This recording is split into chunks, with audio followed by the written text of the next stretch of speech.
All right. Let me start today by asking if anybody has any questions. I know you all went home, you read through the syllabus very carefully to see if I was trying to trick you in any way to ruin your life. Anybody have any questions about the syllabus, format of the class, anything? No questions? You're just happy to be here on a snowy Thursday afternoon?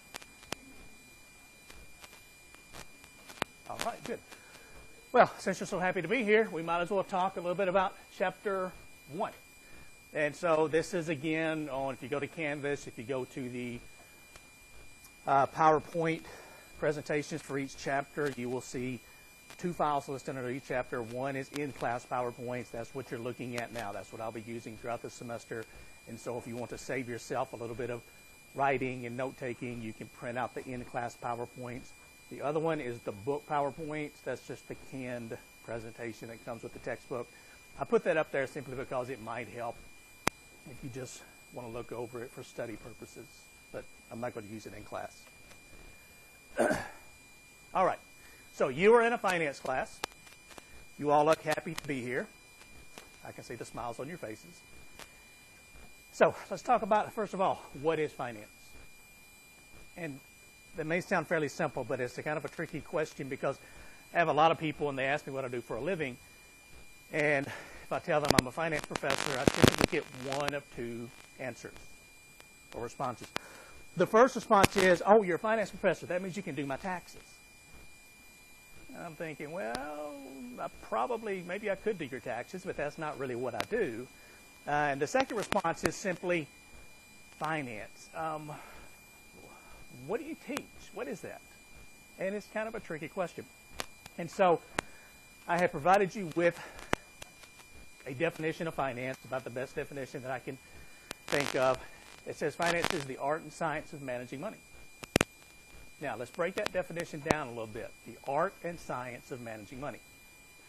First of all, finance as an art. Think for a minute about majors on campus that you would consider artistic. What are some of those majors? What? Okay, graphic design. Good. What else? What? Language. Good. What else? Theater. Good. What else? Music. Good. What else? You're missing a very obvious one. Art. Okay, good. Yes. So, theater, music, art. And so those are all what I think would all consider artistic majors. Now, you may know some people who are majoring in some of those areas. You have some friends who are majoring in those areas. And remember to be nice. What are some of the characteristics of people who major in those artistic areas? Creativity. Okay, they're creative. And so we're thinking about, okay, creative, artistic, and finance. Those really don't seem to go together. Because most of the time when people think of finance, they think of numbers, spreadsheets, boring. But actually, hopefully during this semester, you're going to see that finance can be several different things. One is artistic because there are lots of opportunities for individuals who are creative in the world of finance. People who think outside the box. So if you're very much a people person, if you're very creative, then there are places in the world of finance for you because there are always new investment products being created, new ways to invest, and you just keep going on in terms of the creativity of finance. Now, sciences. Sciences on campus would be things such as biology, chemistry, physics. And there are the reason that finance is considered a science is there are certain laws that you can't get away from. And in finance, that's also true. For example, in physics, I could stand up here and lecture for an hour about how if I release this pencil, it's not going to drop. But there's a law in physics that says I'm wrong. And when I drop the pencil, we know what's going to happen. And so in finance, we're going to talk about certain laws, certain things you can't get away from. We're going to look at some equations. I know that's a nasty word for some of you. But most of our calculations are actually going to be done on a calculator, or more specifically, the financial calculator when we get to that point. Okay, we're not to that point yet. As I talked about on Tuesday, you don't need your specific financial calculator until after the first test. But at this point, you just need a calculator of some type. And it says here, finance decisions deal with how money is raised and used. We'll talk more about that later, both from a personal aspect and from a corporate aspect. And then these are some of the laws in finance that we can't get away from. Typically, everything else being equal, one, more value is preferred to less. That's fairly straightforward. We would want more rather than less. The sooner cash is received, the more value it has. And we'll talk about that a little bit later too. What that simply means is if I offer you $1 today or $1 1 year from today, you should choose today. Why would you choose to take that dollar today rather than wait for a year to take it? You might need it to do what?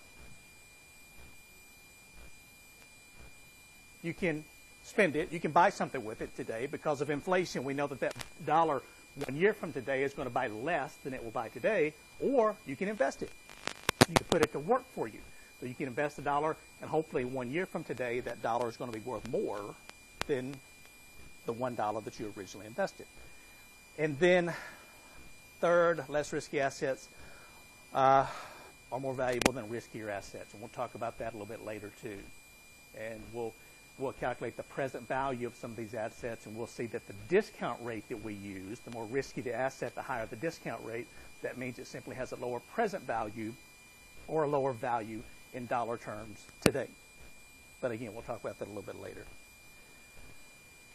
Now, we talked about this just briefly on Tuesday. There are 3 areas of finance. One is financial markets and institutions. This is also known as financial services. So if you're thinking about things like banking, insurance, those are financial institutions. And so if you're a finance major, you will take a financial institutions class, which is Finance 334. That's a class that I teach. Also investments, stocks, bonds, and lots of other types of investments too. Those are just 2 that we tend to think of. But when talking about investments, we could talk about precious metals, treasury bills, treasury notes, derivative instruments, forwards contracts, futures contracts, etc. If you are interested in investments, we have a class on that. That is Finance 333. And if you're a finance major, that's one of your required courses. And then managerial finance, or another name for it is corporate finance. And that's what primarily this class consists of, even though we're going to touch on all 3 of the areas. And we're going to also add personal finance to these topics, because again, I want you to be able to take the information that you learn in this class, go out and use it immediately. Now, one of the goals that I have in this class is, and the goal that I have in every class, is that when you leave this class, 5 years from the day that you walk out of this class, if you remember one thing that I have taught you, one thing, 5 years later, I have been a huge success. And you may think, that's kind of stupid. One thing. But some of you had classes that ended in December, last semester. And if you think back to those classes and you think about one thing that you learned in that class, you may be thinking a while. That was just a month ago. So imagine how successful I've been if 5 years from now you remember one thing that I taught you. Now, for test purposes, please learn more than one thing, okay? That doesn't count for tests. But 5 years from now, one thing, I've been successful. So, but again, I'm going to be trying to teach you some things that you can use immediately in your personal life. Now, the big question is, why is finance? Some people say, how do you pronounce it? Finance or finance? It doesn't matter. Okay? Why is it important?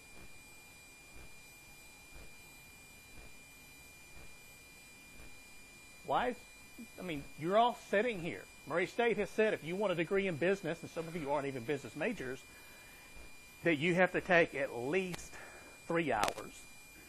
I'm biased. I would suggest taking more, but at least 3 hours of finance. So why is that?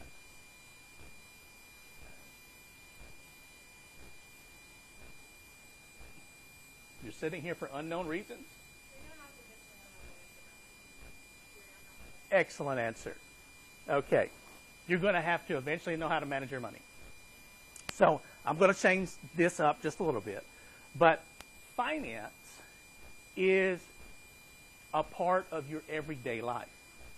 Whether you're a marketing major, a management major, information systems, ag business, accounting, finance, whatever, you can't get away from finance. And you may be thinking, well, I'm never going to work in the financial field.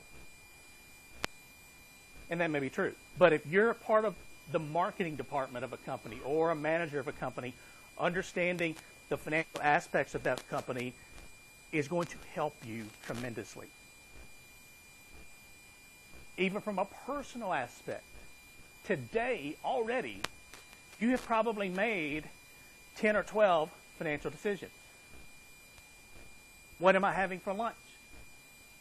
Am I going to spend $3 on lunch? Am I going to bring my lunch? Am I going to spend $10 on lunch? How much gas am I going to put in my car? Where am I going to buy my textbooks? Am I going to buy them from the bookstore? Am I going to order them online? Those are all financial decisions. And you make those without even thinking about it. But what we're going to talk about in here is how to understand those, how to make better financial decisions. Okay? And I learned a long time ago that if you can't get away from something, if it's just going to be there, you might as well understand it. And that's the way I look at it when it comes to finance and what I'm trying to teach you in here. Since you can't get away from it, you might as well understand it. You might as well do it well rather than doing it poorly, because you're going to do one of the other. And a lot of you probably, you may have parents or grandparents or friends or whatever, and they, have made financial decisions, and they have made pretty bad financial decisions. It happens to everybody. Nobody can say, I have always made smart financial decisions, including myself. Everybody makes mistakes. But again, what I'm going to talk about in here is making educated financial decisions. Not right, not wrong, but just educated financial decisions. So that's why we're studying finance. That's why you're in here. Now, some of this information I'm just going to run through pretty quickly because you've already seen it before, or you can read it in your textbook. For example, Chapter 1 is sort of the basic introductory chapter that every textbook has, and so it kind of jumps around quite a bit. But it talks about the organization structure of a corporation. This is a corporate finance class. That's what we're looking at here. So you have, for example, the board of directors, then the president, CEO, and then you have your basic, lines of authority. So your vice presidents, or probably you would have executive vice presidents, there's senior vice presidents, and then vice presidents. Essentially what we have here is sort of a Christmas tree-shaped organization structure. That's how a corporation works. And that's there for a purpose, and we'll talk a little bit later about why that structure is shaped the way it is and how that works in the field of finance. Also, forms of businesses. You've seen this before, so we're not going to take a long time with this. The three major forms of business organizations are sole proprietorships, partnerships, and corporations. Each of them have advantages. Each of them will have disadvantages. Pretty straightforward. A sole proprietorship, one owner. A partnership, two or more owners. And then a corporation is essentially a legal entity unto itself. And as you're looking through these, I've got advantages and disadvantages to each of these. So proprietorship, partnership, and corporation.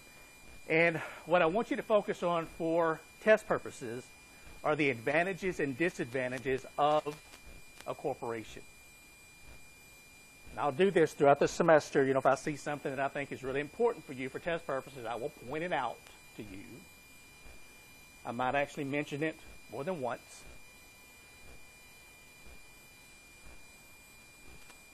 So the advantage of a corporation, as you probably talked about in other classes, unlimited life, easy transfer of ownership, limited liability, ease of raising capital, and disadvantages, cost of setting up and report filing, and double taxation. So again, focus on the definition of a corporation and the advantages and disadvantages of a corporation.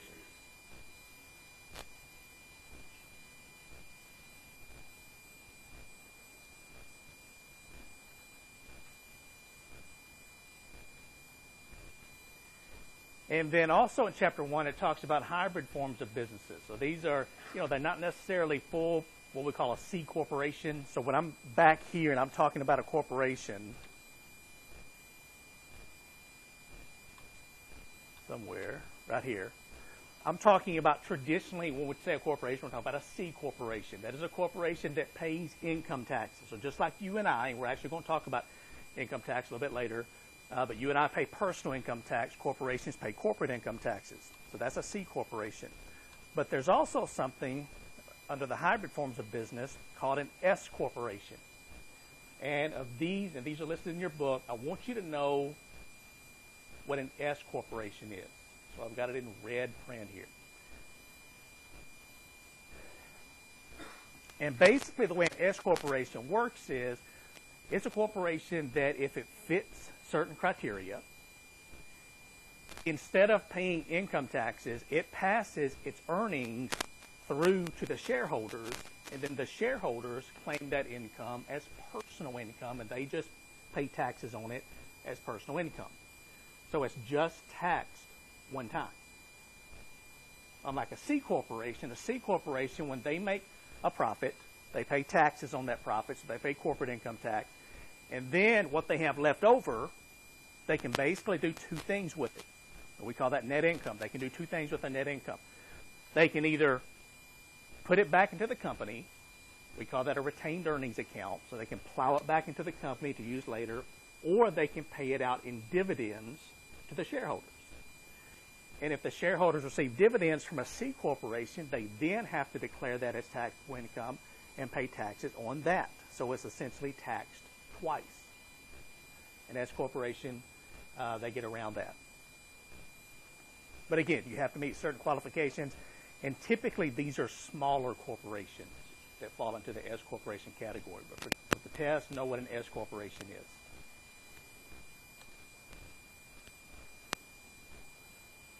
is. Okay, this is talk about value maximization. We'll get to that a little bit more in just a minute. There's some comments here on value maximization. The corporation says limited liability reduces risk, thus increasing market value. Now, this is for a corporation. Easier raising capital allows companies to take advantage of growth opportunities. And then ownership can be easily transferred by simply selling the stock of that corporation to another owner. Fairly straightforward and fairly simple. Now, for most of you, this is your first finance class. And again, we're kind of getting comfortable with finance and what is it and what is it going to consist of.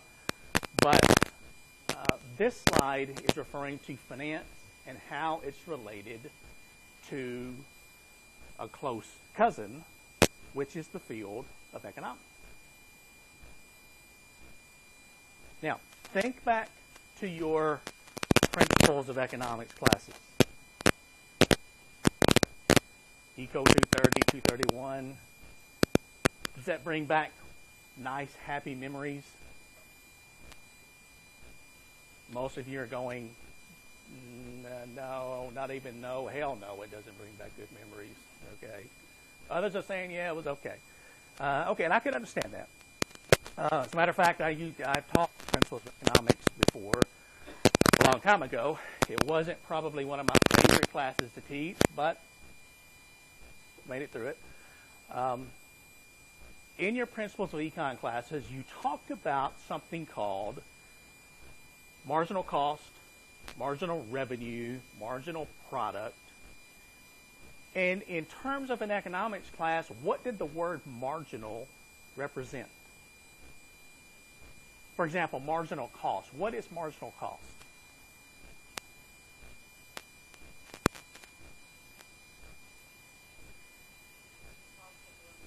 Okay, that's exactly right. Marginal cost is the cost of producing one additional unit.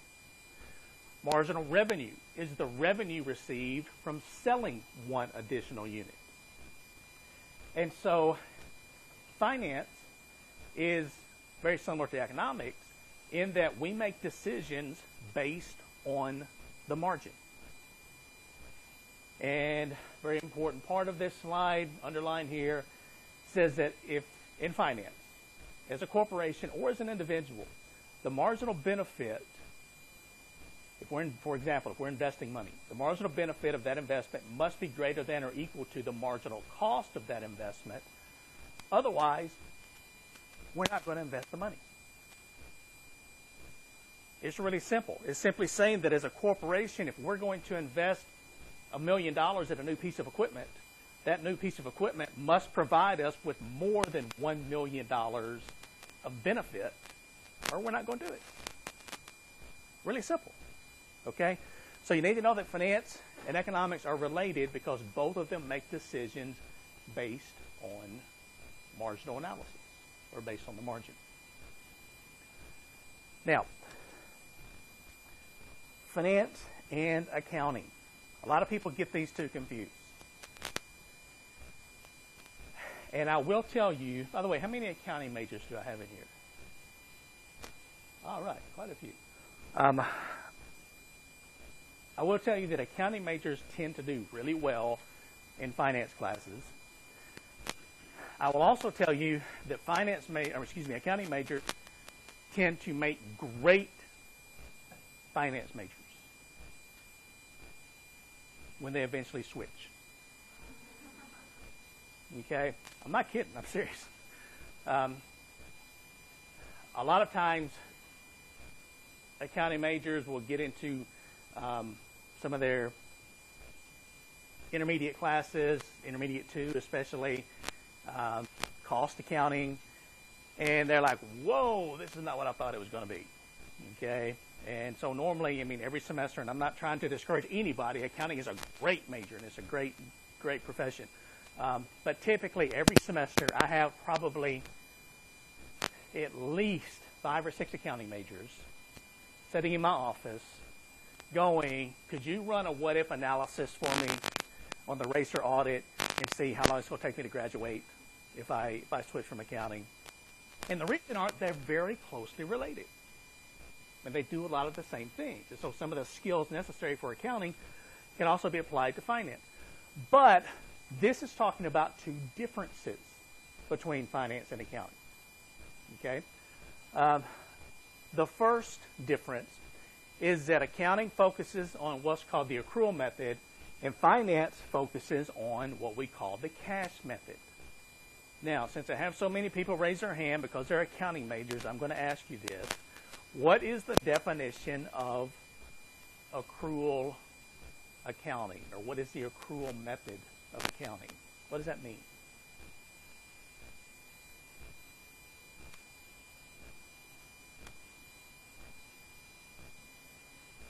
Wow, do I need to talk to Dr. Chamberlain about this?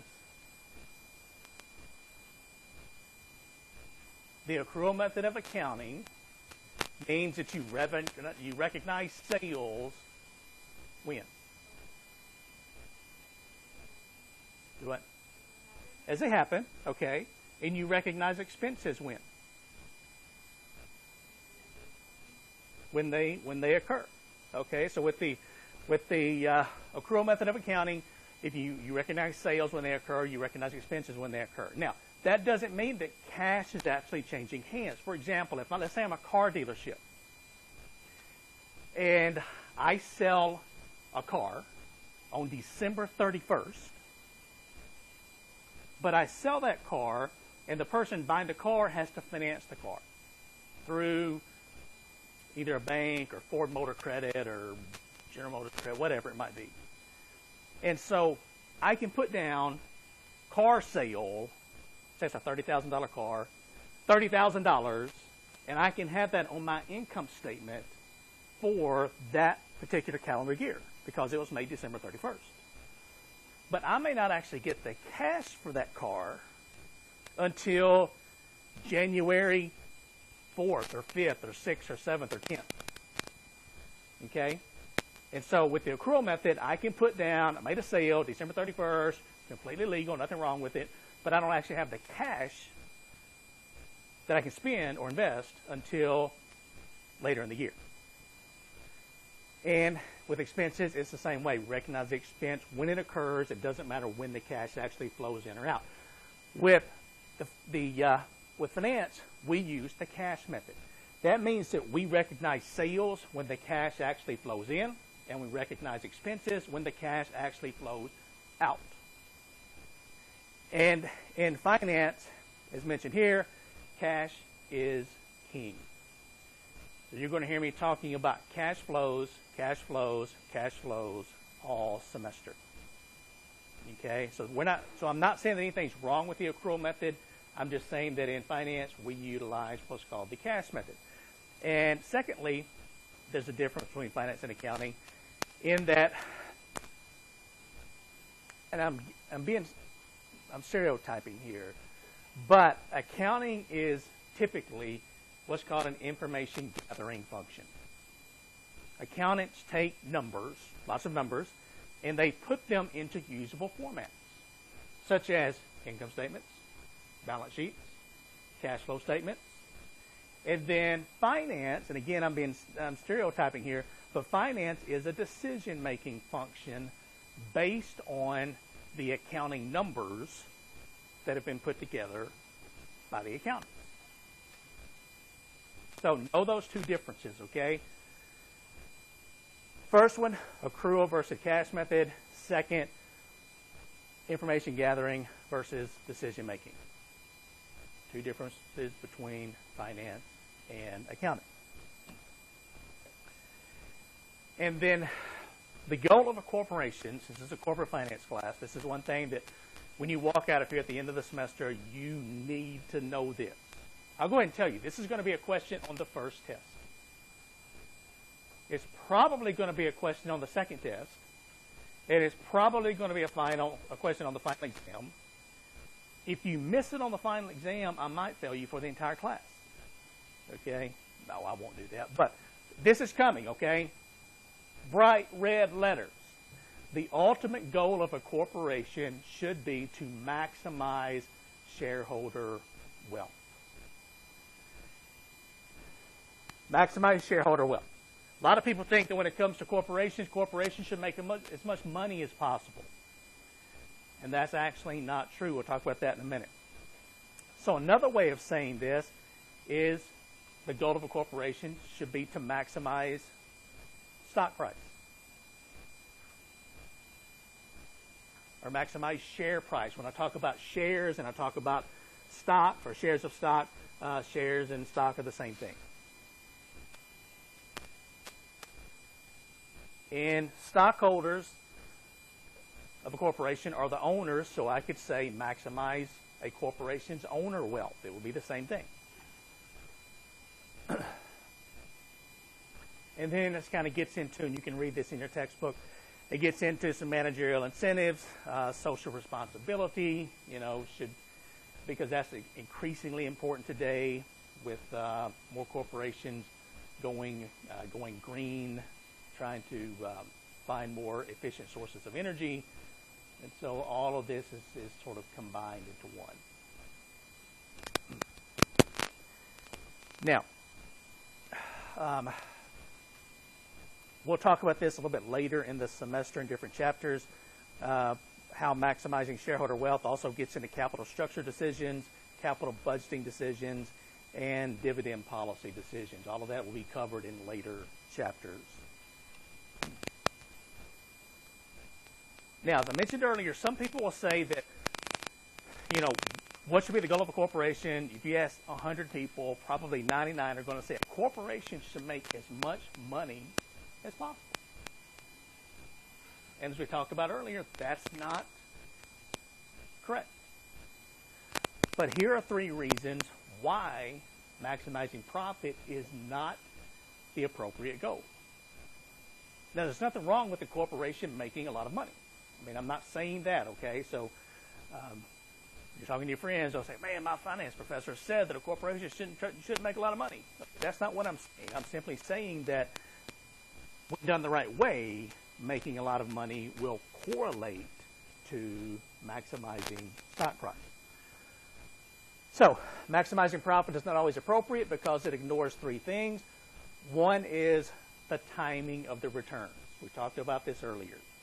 When it comes to receiving your money, sooner is better than later. That's where I talked about the dollar today versus the dollar 1 year from today. Secondly, profits don't necessarily result in cash flows available to stockholders. So we talked about earlier, just because a corporation makes a profit doesn't mean that you as a stockholder are going to receive that profit or even part of it. Because when a corporation makes a profit or they have earnings, they have to pay dividends before you receive a part of that profit. And some corporations simply don't pay dividends. And there's nothing wrong with that. Microsoft is a really good example of a company that went for years and never paid a dividend. Not 1 single cent went to the stockholders. But when it comes to making money owning stock, in the 2 most basic ways, you can make money 2 ways. One is receiving dividends. The other is the price going up. And Microsoft, the reason they didn't pay dividends is they had a lot of other stuff they could do with their money. They were trying to grow, and they were growing fast. And so essentially when a company doesn't pay dividends, what they're saying is, look, stockholders, we're making a lot of money as a corporation, but we have a lot of good growth opportunities. So instead of giving you the money, we're going to keep it, put it in our retained earnings, and reinvest it and grow the company. And the result of that growth should be the price of the stock goes up. Now, Microsoft stockholders didn't complain about no dividends because the price of their Microsoft stock kept going up and up and up and up, and then it would split 2 for 1, 3 for 1, 10 for 1, which is a good thing. And then it would keep going up and up and up, and it would split and keep going up and up and up. So you kind of get the idea. So people became very wealthy if they got in early on Microsoft stock, and they never received a dividend, simply because of the price increase. And dividends are the cash flows to the stockholders, okay? Because even though the price of a stock goes up, you don't actually receive that cash flow until you actually sell those shares, okay? Just paper gains. Okay, so those are 2 reasons. And the third reason why maximizing profit is not always appropriate is profit maximization fails to account for risk. And you're going to hear me talk about risk a lot in this class, because essentially finance, that's what it is it's about managing risk. Not about being scared, not about avoiding risk, it's about managing risk. And so, since risk and return are key determinants of the stock price, the higher the perceived risk, the higher the expected return. Let me say that again. The higher the perceived risk, the higher the expected return. Two very important words here, both underlined: perceived risk and expected return. Now, let me explain how this works and why this is important.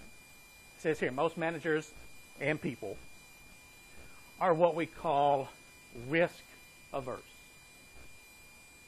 Can anybody tell me what it means if you are risk averse?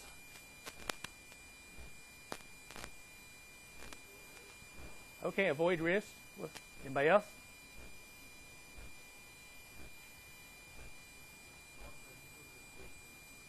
Do what? Okay, so you don't want to take risk? Okay. Anybody else? Okay, those are both very good definitions, but I'm going to change this up some because typically that's what people always say when I talk about risk aversion. They say, well, that means you don't like risk. Okay, and we'll change it up some.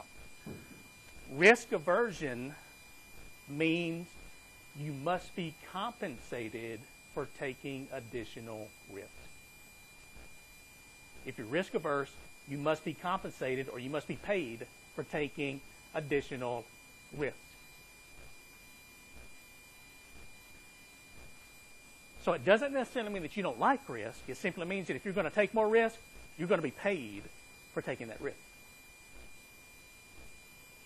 Now let me explain this to you and how this works.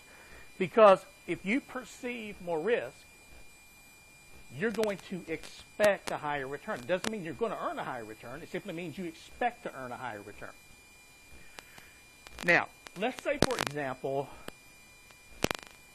this is a really bad day for this example, but let's assume that it's sunny and 80 degrees outside. Okay? Work with me here on this. So sunny and 80 degrees, and I offer to pay for anyone who wants to go skydiving this afternoon. So if you want to go skydiving, you meet at the Murray Airport, and yes, Murray does have an airport. It's not very big, but they do have an airport. And there will be a plane there with parachutes, professionals to help you, and I will pay for it. How many of you would take me up on that offer to go skydiving if it's sunny and 80 and it's free? Okay, quite a few of you. Good. Okay. Not sure I believe all of you, but okay, that's good. Now, if you have raised your hand, you're finished playing this game.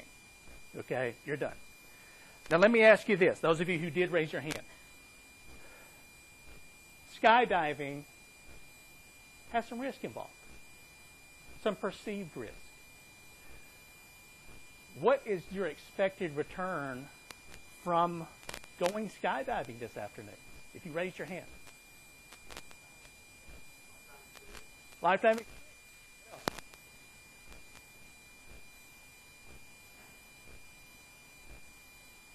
better have a reason for going. It's free, okay. So even though, as I say, it typically costs $200 per person, so you're getting that $200. I'm paying for that for you, so that's your expected return. What else? A lot of people say the adrenaline rush or the high associated with it or whatever crazy stuff you say about skydiving. Okay, so free skydiving, some of you raised your hand. The expected return based on free skydiving is enough, and you're finished. Now, for those of you who didn't raise your hand, apparently I have to increase your expected return to see if it's worth the perceived risk of skydiving. So, how about if I pay for your skydiving this afternoon and give you a brand new crisp $100 bill? How many people would take me up on that offer? One extra hand goes up. Anybody else? Oh, tough crowd here. Okay. What about free skydiving and $1,000? 10 crisp new $100 bills. Who would take me up? Oh, here we go. Okay. 4 more hands. Some of you still haven't raised your hand. All right, you're getting expensive here. What about skydiving in $10,000 cash money? I won't even tell the IRS about it. Okay, so a few more hands go up. Now, I could keep going up to 50,000, 100,000, a million. Some of you are not going to raise your hand. And that's because there is no compensation in the world worth jumping out of an airplane at 10,000 feet, 15,000 feet, with a modified bed sheet strapped to your back. Okay, you're not going to do it. It's just, so there is no expected return high enough to cover or to compensate you for taking the perceived risk of jumping out of an airplane. But this example, while a little far-fetched, is a great example of risk aversion. Because the higher the perceived risk, some of you perceive skydiving as, it's no big deal. So you don't have to have a very high expected return. Others are thinking, wow, I really don't want to do that. But for 10 grand, I could pay for another year of college. So I'm just going to strap on that parachute and pray and just, hope it opens up. Okay, so again, higher the perceived risk, higher the expected return. These two words are really important because if I just say the higher the risk, the higher the return, well, we can't guarantee that. Even when it comes to return, we're using expected return. And again, people perceive risk differently. Now, we're going to talk about this more when we get to the investing section. Because when it comes to investing, everyone perceives risk differently. That's what makes investing so exciting. Because if we all perceived it the same, it'd be pretty boring. But if, investing in a stock, for example, Tesla Motor Company. Tesla Motor Company makes electric cars. They make some really nice electric cars. Their stock has done really, really well over the last couple of years. I might look at that and think, that's not a very risky investment. I think that's a pretty solid investment. So I would invest in Tesla if I expect to receive a positive 15% return over the next year. Some of you may look at it and go, I don't know. Fuel prices are coming down. Electric cars may lose some of their popularity. Some of the hype may go away from it. I would invest in Tesla Motor Company at a certain price, but I have to expect a 50% return, or 60, or 100%, whatever it might be. So again, the higher the perceived risk, the higher the expected return. And we're all different. Some people think it's risky to walk across the street. That's how it is. Most of us, we just come to a street, we just hopefully look both ways and start walking. There are some people in this world who cannot cross a street without going through lots of variables before they can actually walk across the street. I'm not saying it makes sense, it's just how it is. Driving to school today in snow, some of you probably thought about, man, I ought to miss Finance 330. It's snowing. He doesn't know how much it's snowing here at my house. So I can just send him an email saying, I can't make it, snow's too deep, and I'm going to stay home. Others, you're like, snow, man, driving in snow, that's great. I'm ready to go. Okay, that's how I am. When it snows, the deeper the better. I want to be the first person on a road. I want to be making the first tracks on that road. I love driving in snow.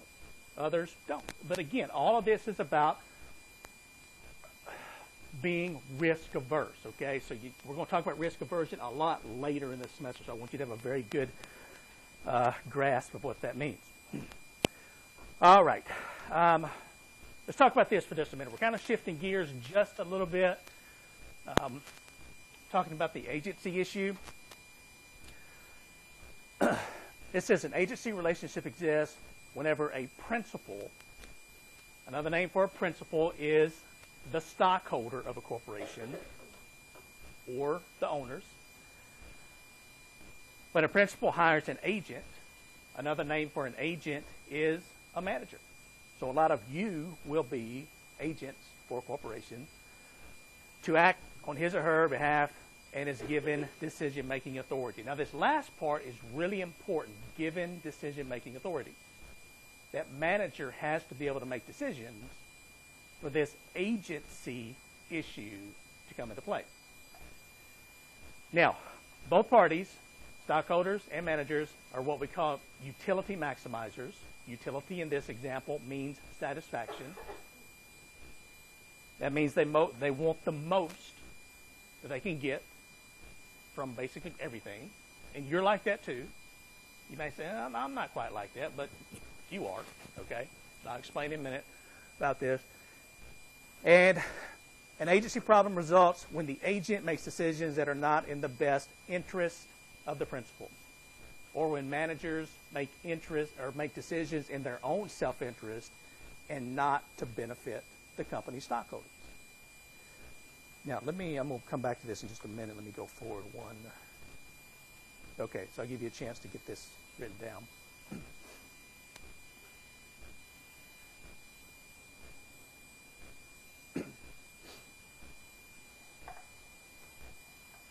Okay, now while some of you are finishing this slide, writing the information on this slide down, let me ask you a question. Some of you already work for corporations. Others are going to work for corporations in the future. And when it comes to corporations, of course, one thing you would like to have, I would imagine, is a nice salary. So you want to earn a nice living. So you want a nice paycheck. But when it comes to corporations and managers, one of the first things that stockholders look at are, what are our managers being paid? How much are they making? So the president or the executive vice president, senior vice presidents, whatever, they want to know, what are they making? Are they worth what they're being paid?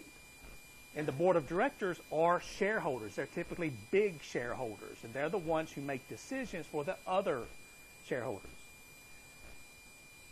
And as a manager, of course, you want to make as much money as possible, but if it gets too out of hand, shareholders start noticing, the board starts noticing, and so you try to take your compensation in other ways, and one way to do that is through receiving what we call perks. Now, what are some examples of perks you would like to receive when you go to work for a corporation? So in addition to your salary, what would you like to receive? Insurance, good. What else? Vacation, paid vacation, good. What else? Paying for education, okay, good. One thing I heard this morning, was that 40% of working Americans do not have paid sick days. So you may think of, paid sick days, that's not a very big perk, but that's really important to some people, okay? So what else? Vacation, insurance, sick days, education. Come on, live a little bit. What? Season tickets to wherever you're located. You just don't want season tickets now. You want like a corporate box or something. Yeah, okay, there you go. Got to dream something. Private bathroom, okay. Okay, there you go. What else? You haven't mentioned one that's really common. Bonus, okay, retirement. Company car, okay, jet, all right, you're living now, okay, use of the company jet. Company car. Now, you can see how, because as you kept going, the perks got a little better. And we could even say, hey, use of the company condominium in Hawaii for a week, or the ski resort or whatever. I mean, you can just keep going. But you could see how, as a manager, you could really get used to these perks. Now, let me ask you a question. Where's my company car person? What kind of company car would you like to have? A Mercedes, okay. Any specific model Mercedes? Okay. So, what would that cost? $120. Okay. That's good. That's a perfect example for this. let's take a step back here. Company car. What should be the purpose of a company car? Okay, to get to and from work, or to get to and from work to customers, offices, whatever. So I'm going to say to get you from point A to point B in a safe and efficient manner. Okay? So, now, as a manager, you're thinking, okay, I can get from point A to point B in a $120,000 Mercedes because I'm a utility maximizer. I'm trying to maximize my satisfaction. If I'm driving from point A to point B, it might as well be in style. Okay?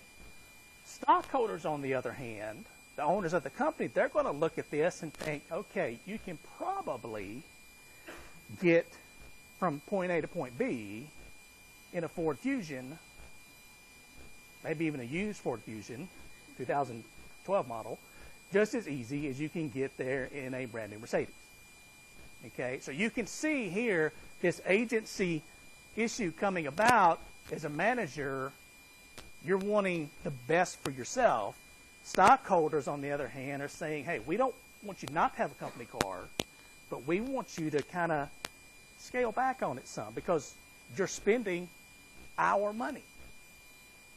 You're not spending your money, you're spending stockholders' money. And the reason that this can be abused is because most managers are very, very small stockholders of a corporation. Now, here's an example.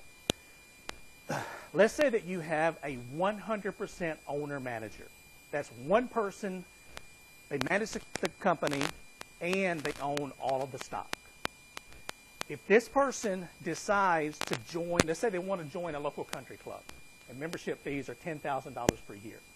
If they join that country club so that they can hopefully meet people while they're playing golf, maybe increase sales because they're, networking, that type of thing, then if they think it's worth it and they spend $10,000, they're spending $10,000 of their own money. Because remember, they're the only stockholder. But now, let's say that this 100% owner manager sells 40% of their stock in the company, but it's due to management.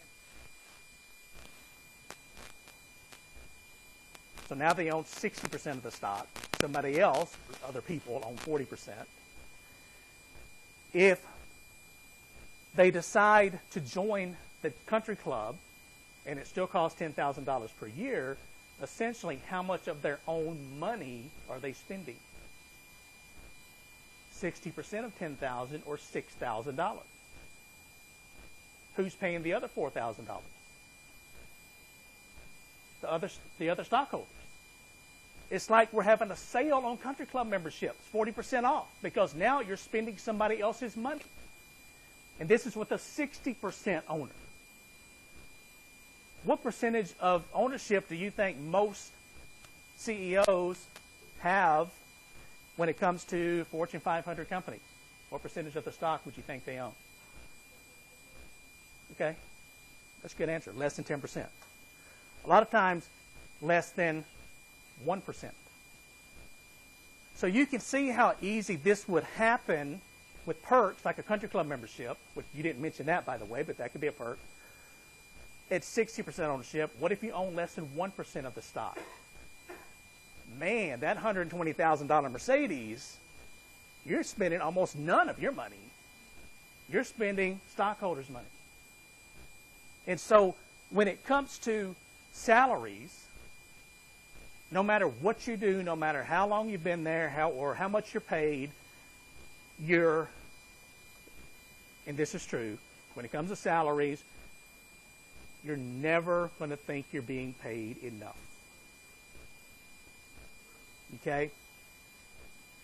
And if you don't believe me, you may think, man, if I graduate from school and somebody offered me $100,000 per year right out of college, I'm going to be happy as I can be. I will work my fingers to the bone for that company. And you will, for a while. And then after those 60 and 70 and 80-hour weeks start catching up to you, 6 months later, a year later, you're going to change your tune a little bit, and you're going to be thinking, you know what? Man, I am working my ass off for this company, and they're paying me a measly $100,000 per year. I deserve $125,000, $150,000, or whatever it might be. And if you don't think that's true, look at professional athletes. They could be making $8 million a year, and they're not appreciated by their team. Their performance dictates that they should be making $10 million per year, or 15, or 20, or 25. So if they're making 20, they should be making 25. Is that right?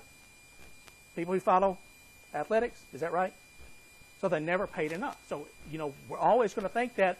So we try to make up for that loss through perks.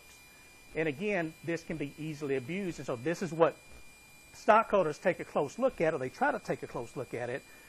A lot of the news stories over the last few years have been because managers have abused their perks.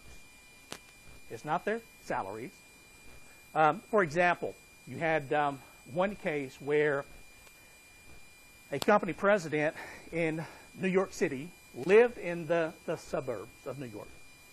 And so every morning and afternoon, he would have a driver in a company car pick him up, drive him into the city, and then take him home in the afternoon.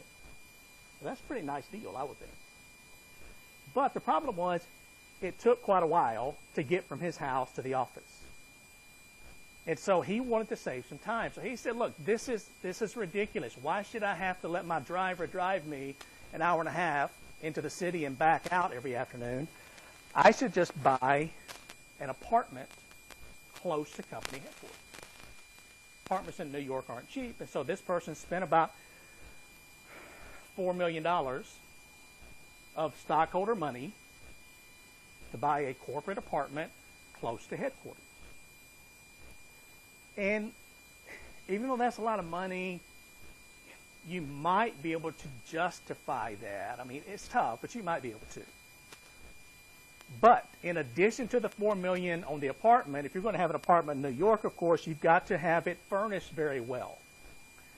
You need some artwork on the walls. And so he spent approximately $4 million additional dollars buying artwork for the walls of his company furnished apartment. And again, he didn't spend his money, he spent stockholder money. So that is an abuse of perks. That's the agency problem. Stockholders might have said, okay, the company apartment, we can see that. We can't see the extra $4 million on artwork. Okay? So that's just one example. But these agency problems can be minimized several different ways. We can't get away from them. I mean, that's one thing. They're always going to be there. But we can minimize them in a few different ways. One is what we call market forces. These market forces here include what we call institutional investor voting and hostile takeovers, or simply the threat of a hostile takeover. Agency cost, and you need to know what agency costs are. These are things such as monitoring expenses, which is also known as an audit, bonding expenses, things as a fidelity bond, opportunity cost, which are missed investments due to a corporation, simply the shape. We talked about the Christmas tree shape of a corporation. And so if you've ever worked for a corporation, you know that if you're trying to get something up the chain of command, it's going to take a while. You've got to go step by step up the chain of command. And so, that's going to take a month, 2 months, 6 months, whatever. But that's there for a purpose. Because we don't want lower level managers making big, expensive decisions and spending stockholder money without the approval of somebody higher up, because they may not have the experience to do that. And then structuring expenses, you need to know that these are the most popular, powerful, and expensive. And these are things like bonuses, How many people in here have ever received a bonus at work? Okay, what kind of bonus? I love Christmas bonuses, okay? For a Christmas bonus, you know, of course, we don't get Christmas bonuses here at the university, but when I was in banking, we'd get a Christmas bonus. I mean, if you're breathing at Christmas, you get the bonus. I mean, that's it. That's all you have to do. What other kind of bonuses? What? For what for? I mean, for, is it a safety bonus or a sales bonus or productivity? Okay. So if the company does really well, they're profitable, they're sharing that with you through a bonus system. Okay, so that's good. What else? Christmas bonus? Okay, what else? What kind? What? Sales bonus. Okay, so if you meet a certain sales goal and you go above that, you get a bonus. There are safety bonuses. So if nobody gets hurt in your department or at work or whatever, they give you a bonus. Cost savings bonuses, et cetera, et cetera. But the purpose of this is supposed to motivate you to do more or to do better, okay, other than the Christmas bonus. There's been a lot of studies done on this, and most studies show that bonuses really don't work that well. And the reason they don't work that well is that numbers can be manipulated. Somebody talked about a sales bonus. I'll use this as an example. Let's say that last year your sales goal was $1 million. And your manager comes to you at the end of the year and they say, okay, we need to sit down and talk about your sales goal for this year. And the manager says, okay, last year it was $1 million. You went over that. So this year, I think you can probably do $1.5 million in savings. Well, you're thinking to yourself, I probably could, but that means I'm going to have to work really, really hard.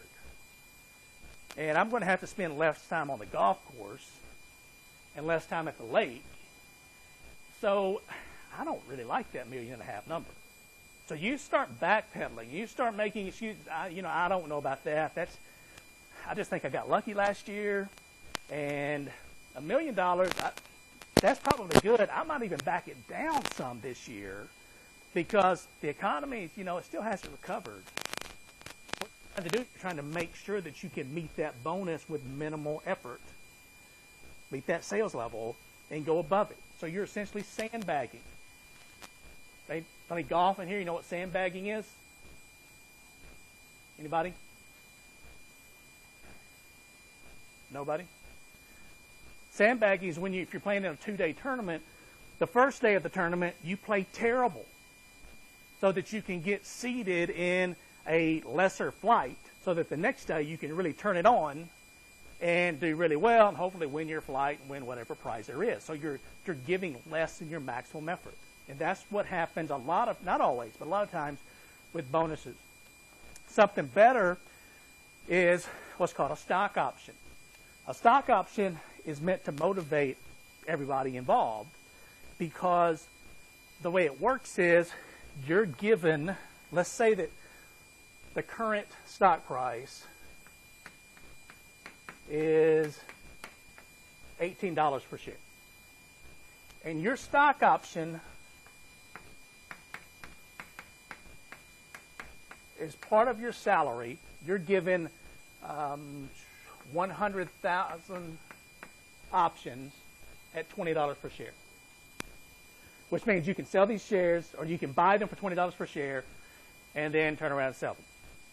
Well, for a stock option to work, and again, I'm simplifying this some, the current market price has to be less than the option price. Because why would you exercise your options and buy them at 20 when you can buy shares all day on the open market at 18? Okay, you wouldn't. But let's say that you, along with everybody else, all the other managers in the company, do what you're supposed to.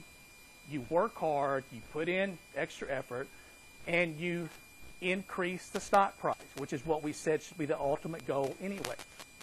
And the stock price goes from 18 to 24. What this means is, in addition to your salary, you can now exercise, you can buy 100,000 shares of company stock at $20 per share. You can sell those at $24. I'm leaving out commissions and taxes, but you have made 100,000 times 4. You have made an additional $400,000 as part of your income for doing what you're supposed to do in the first place. You're happier. Stockholders are happier because of your hard work and the hard work of others. The stock price has gone from 18 to 24. So everybody wins when it comes to stock options.